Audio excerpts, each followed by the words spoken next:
ভাবে আমরা এই মিছিলের আয়োজন করেছি। আমরা সরকারকে ধন্যবাদ জানাই যে তারা তাদের কথা মতো নির্বাচনের তফসিল ঘোষণা করেছেন, কিন্তু নির্বাচনের তফসিল ঘোষণা করলে নির্বাচনের ডেট পাওয়া যায়, কিন্তু নির্বাচন সুষ্ঠু সুন্দর করতে হলে অনেক করণীয় কাজ থেকে যায়। আমরা আশা করছি আমরা বিগত স্বৈর আমলে 15 বছরে এই জাতি তাদের ভোটাধিকার প্রয়োগ করতে পারে নাই।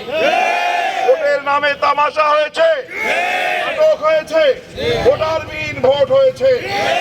আমরা আগামী নির্বাচনে এই সুষ্ঠু নিরপেক্ষ ভোট দেখতে চাই, নির্বাচন দেখতে চাই, যেখানে সমস্ত মানুষ নিঃসঙ্গ চিত্তে তারা পছন্দ মতো প্রার্থীকে ভোট দিতে পারবে। সেই আলোকে আমাদের পরিবেশ তৈরি করতে হবে। আমরা দাবি করছি নির্বাচনের লেভেল প্লেইং ফিল্ড আমাদের তৈরি করতে হবে।